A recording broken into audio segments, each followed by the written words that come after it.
Audrey Rose by deFelitta, first published in 1975, explores what could happen when people are forced to consider the possibility that reincarnation may be real. While I personally don't believe in reincarnation, of course I am super intrigued by the numerous stories of people who claim to remember details about past lives that they could simply not know unless they actually lived them. So I went into this book hoping for an unsettling story that would make me consider, even for a second, what if? Unfortunately, I found very little of this book intriguing at all. This is Michelle's Melancholia, where we read books to fear and shed a tear, but this book was neither of those things. Today we are talking about more bad vintage horror.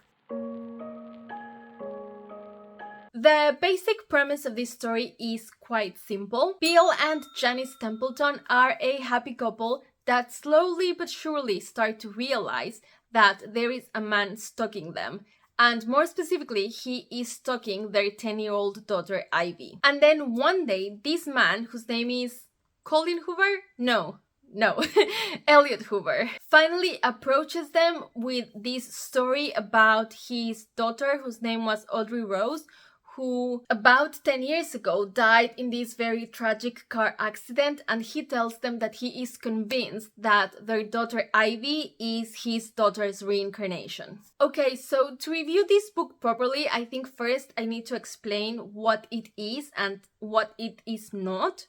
And I don't think this book is horror, although it does have supernatural elements in it. So the supernatural element is mainly reincarnation, or I guess a crossover between past and present lives. However, the way it was incorporated into the narrative, I don't think it was meant to scare us, or unsettle us, or cause repulsion, or any of the feelings that are usually associated with horror literature. I think, or at least the vibe I got, is that it was going for something a bit more philosophical, trying to make the reader consider the possibility of reincarnation, maybe question their worldview and what would take for a non-believer to even consider the possibility. But that was just my impression. I actually have no idea what the author's actual intentions were. This is just my interpretation. But anyways, in my opinion, the way reincarnation is supposed to work in the story just made no sense. And I mean, obviously as a skeptic,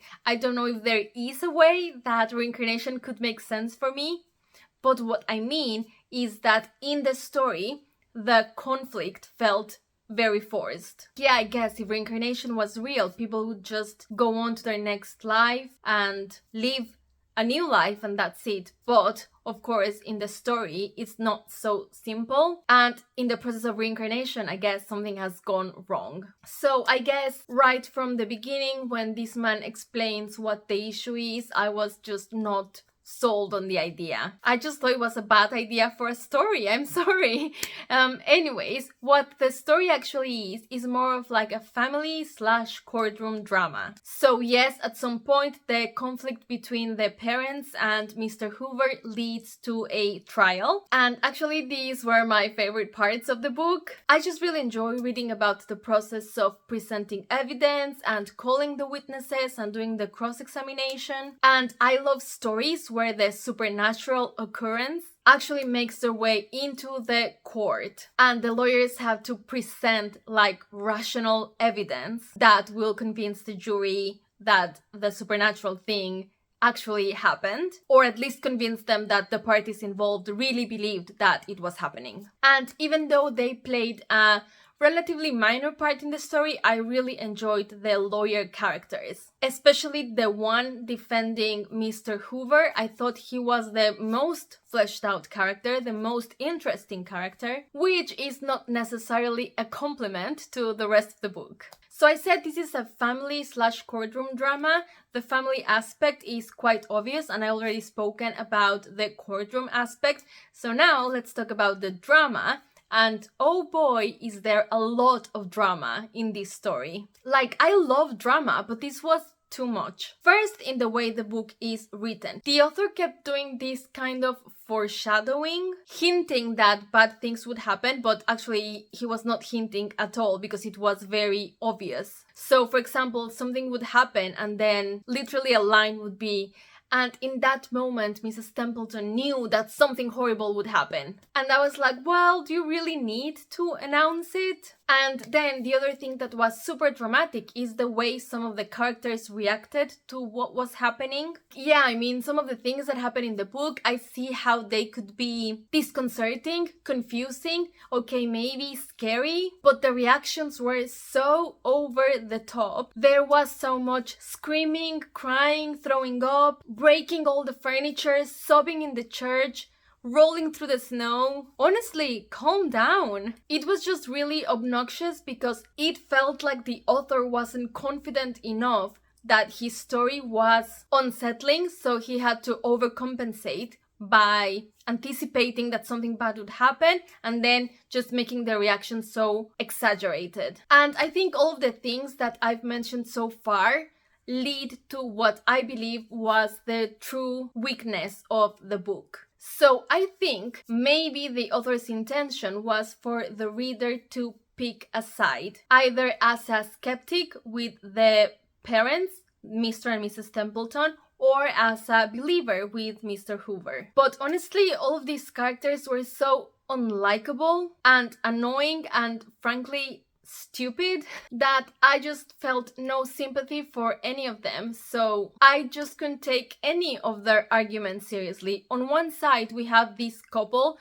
who are just too perfect, and as soon as something goes a little bit wrong, instead of like trying to communicate and fix it as a couple, they just get drunk, which fine, if that's how you cope, okay, but then actually do something about it instead of just drinking and crying and screaming all the time. And then on the other hand, we have Mr. Hoover, who is basically this white man that just because he went to India for 3 months, he thinks he understands their worldview and their life philosophy and knows everything about the spiritual side of reincarnation. But then, of course, as soon as life gets hard in India, he just gets on a plane and flies back. So yeah, they were all terrible. So when the trial was going on, I honestly could not care less about the outcome. Just throw them all in jail. And the ending, well, the ending didn't make the story any better, but also didn't make it any worse. It was just there. I guess I didn't have any issues with the story as I did with The Embryo, which was my last bad vintage read. This was just extremely mediocre. I've read that the movie is very faithful to the book, and I think the author of the book actually wrote the screenplay or was very involved in the process. So if you're curious about the story and what happens and how things evolve, just watch the movie. It's less of a time commitment and you'll probably get the same out of it. But yeah, that is all I have to say about this book. I know that it's basically my own fault that I read such bad vintage horror because I've gotten so many great recommendations from other channels and I've just chosen to ignore them and always pick the worst. But I think I'm gonna stick with recommendations from now on, and now that I have Paperbacks from Hell as well, I guess I can make more informed choices. And just to be safe, I would love it if you left me your top vintage horror recommendation in the comment section, and I will definitely be prioritizing those, I promise. It is my New Year's resolution to improve the quality of the vintage horror I read. And yeah, I guess I'll just see you on my next video. Goodbye! So I just finished filming, but I forgot to say that I read this book for Kelly's From Hell book club. Her channel is Kelly Hooked on Books, so go check it out because we read vintage horror. And sometimes it's good, sometimes it's bad, and I just picked a really bad month to actually join, so sorry.